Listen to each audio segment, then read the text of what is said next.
Hello everyone, welcome back to Drawer for Africa. Today we're diving into a story that's been swept under the rug for too long.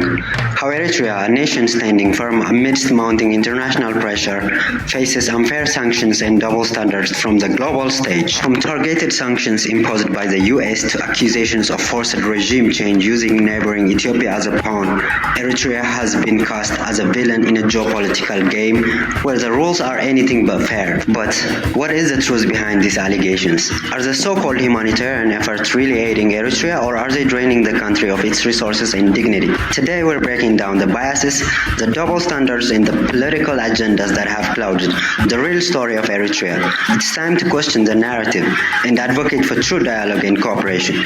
If you're ready to uncover the truth and challenge the status quo, then hit the subscribe button.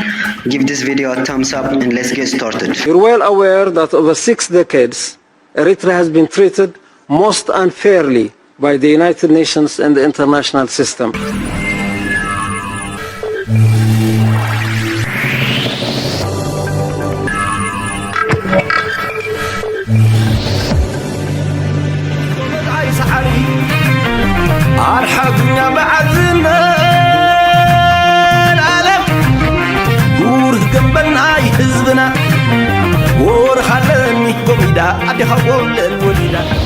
The country-specific mandate targets African countries who have independent ideology, countries who are free of handouts, and confronts other ill political agendas.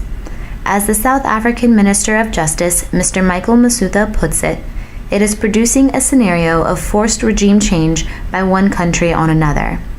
It is this politically motivated scenario that Eritrea is combating with some members of the Security Council at the UN. The United States is pleased with the adoption today of Resolution 2023, imposing additional sanctions on Eritrea. And I have seen no evidence of Eritrea supporting Al-Shabaab, no. The U.S. administration has played an unfair and biased role against Eritrea for many years. However, their agendas to isolate Eritrea have failed numerous times by using Ethiopia as a political tool in order to attempt regime change. I recently renewed sanctions on some of the worst abusers, including North Korea and Eritrea. We're partnering with groups that help women and children escape from the grip of their abusers. Seriously. Let's rewind a segment of the video again.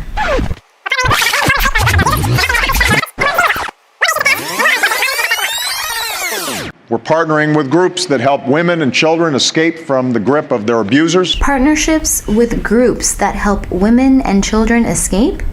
Partnerships with who, Mr. President Obama? And who really are the abusers? Are these groups honestly helping women and children escape from the quote-unquote abusers? Or are they misleadingly draining Eritrea of its people? We will leave it up to you, the viewers, to decide what President Obama is accusing Eritrea of.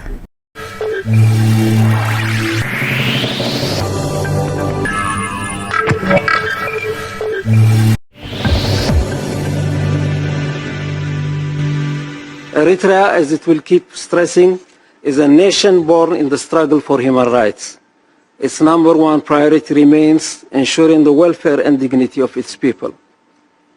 Eritrea is a safe, peaceful, stable nation with remarkable harmony amongst its diverse population. Its evolving political system is based on citizenship. It seeks to foster the broadest participation of its citizens at home and abroad, at all levels and in all affairs of the nation.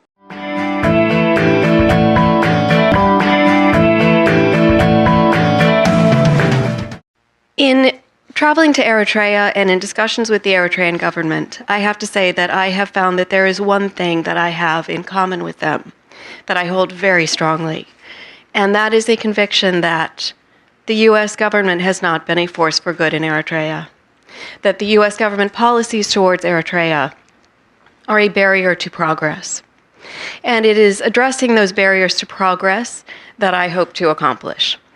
The recommendations that I've put forward are fairly, frankly, they're frankly unambitious. I have recommended that the U.S. government lift sanctions on Eritrea. I've recommended that the U.S. government stop personalizing politics in Eritrea. And I've recommended that, first and foremost, really, that the U.S. government stop tolerating Ethiopian irredentism, Ethiopian claims on Eritrean territory, which are frankly destabilizing to the entire region. The policy of isolation has proven that it's not necessary for the U.S. to do it. Whether you like it or not, the Eritrean government's grip on Eritrea's territory is quite strong.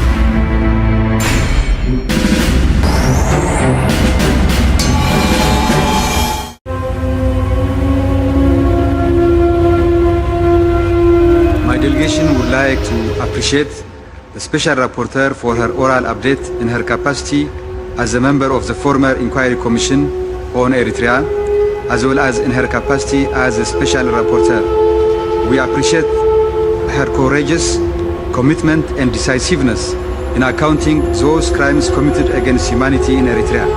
We wish her further success in discharging her responsibility to follow up the implementation of the recommendations of the Inquiry Commission. Thank you, Madam Chairperson.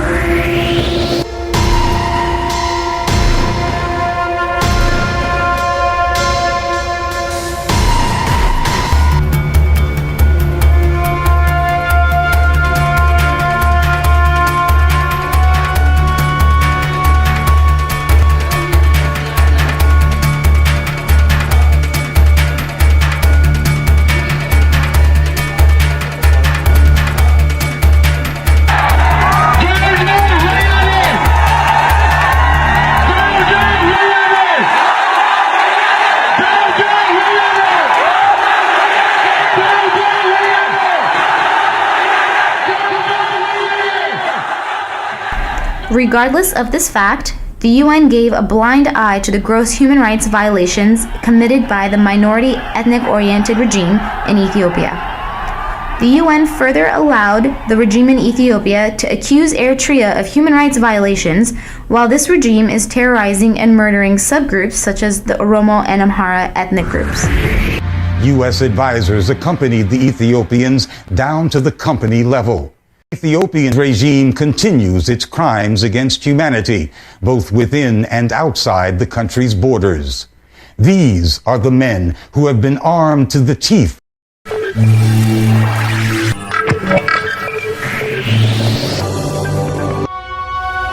hardships that this country's gone through.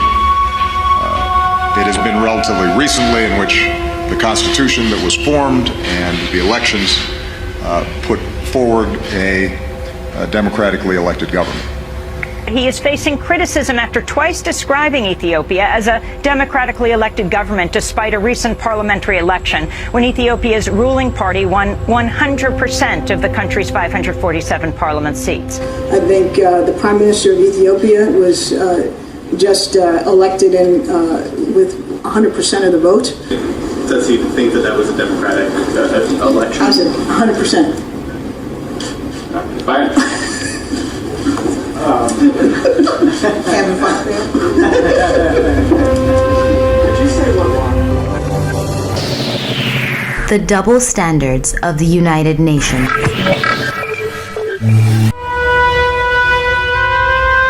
Thank you, Madam Chair. I wish, on behalf of Eritrea, to thank the non-aligned movement, its chair, Venezuela, and all those countries that spoke on the basis of principle. Eritrea appreciates your solidarity and support. To those who made unsubstantiated allegations and unfair accusations against Eritrea, I would like to say, please review your views, adjust your views, and engage in Eritrea in positive and constructive cooperation. And please stop double standards in dealing with the issues of human rights. I have a simple comment for Ethiopia, which should be the last country to speak about human rights. Ethiopia should be hiding its head here, not speaking about human rights violations in Eritrea. This is a country that is committing gross violations of human rights, committing crimes against humanity, has massacred thousands of people, has imprisoned tens of thousands. This is a country where making a simple sign of protest like this X is considered a crime, where watching independent media stations and accessing Facebook is punishable by 5 years imprisonment. This is a country that has declared martial law, that is being ruled by a command post, and it's sad that this forum is discussing Eritrea and not Ethiopia. I feel sad to make these comments, but I feel obliged to make them just to expose the double standards that this forum is dealing with. But more importantly, I would like to reaffirm and uphold the position of NAM. Thank you.